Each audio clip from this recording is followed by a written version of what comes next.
जितेंद्र जी, कल अंबेडकर नगर में एक निर्माणाधीन इमारत गिरी, उसके नीचे 3 मजदूर दबे, उसके बाद में एक को ट्रॉमा सेंटर में भर्ती कराया गया। आप किसको जिम्मेदार मानते हो? देखिए, जो दक्षिणी दिल्ली अंबेडकर नगर में बिल्डिंग गिरी, उसमें जिस तरीके से गरीब लोग कार्य करते हैं वो दुखदाई है। उनको जान माल की हानि का भी नुकसान होता है। साथ में ये भी एक बड़ी बात है कि भगवान के आशीर्वाद से वहाँ पर स्कूल भी उस बिल्डिंग में चलता था, लेकिन उनकी बारिश के कारण जल्दी छुट्टी कर दी गई, बच्चों का बचाव हो गया। तो ये भी एक भगवान की कृपा मैं कह सकता हूँ। दूसरा, कौन इसका रिस्पॉन्सिबल है, तो ज़रूरी सी बात है कि जो बिल्डिंग विभाग से रिलेटेड अधिकारी होंगे वो ही इसके रिस्पॉन्सिबल होते हैं।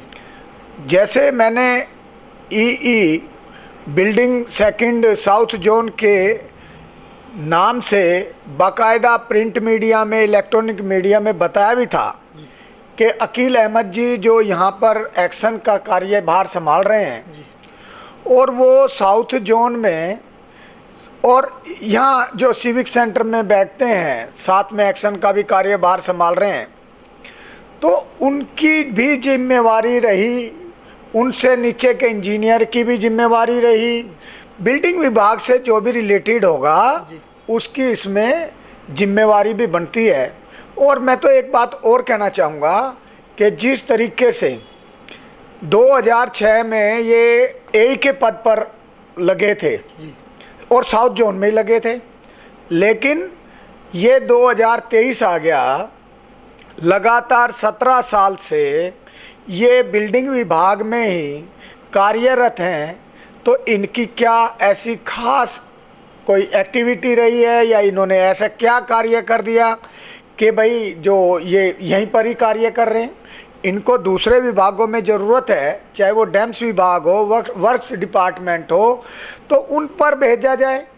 इन्होंने अपने कार्यकाल के अंदर, मैंने जानकारी हासिल करा रहा हूँ कि जो ये अपना ओखला जो इंडस्ट्री एरिया है वहाँ पर जब बननी तो वो जगह है 200 मीटर के लगभग, और उसको बढ़ाकर जो है 1000 मीटर तक की बढ़ोतरी करके उसको बनाया जा रहा है।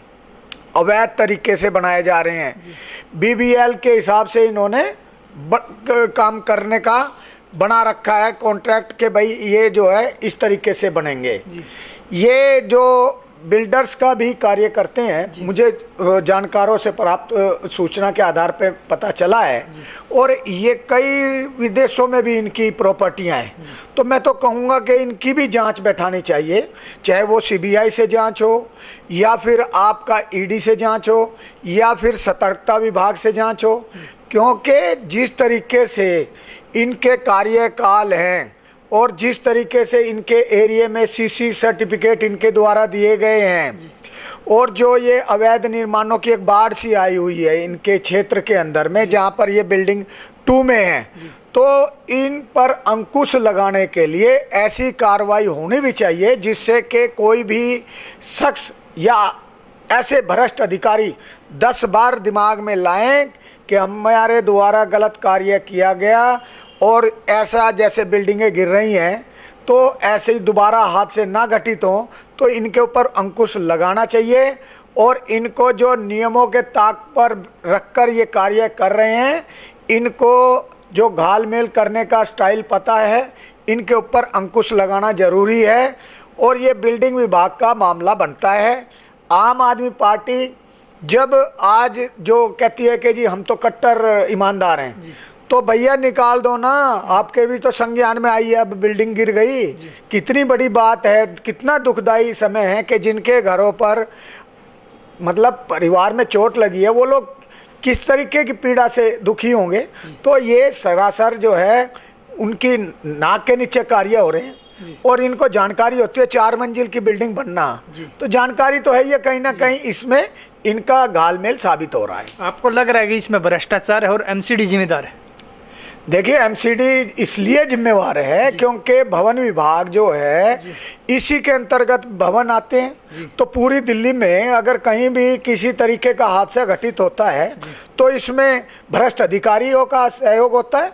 इनको जब दिखाई नहीं देता ये पहली मंजिल बन गई, दूसरी बन गई, इनके संज्ञान में सब चीज़ें होती हैं, लेकिन जिस तरीके से ये कार्य कर रहे हैं भ्रष्ट अधिकारियों के ऊपर अंकुश लगाने का कार्य, लगाम कसने का कार्य करना चाहिए।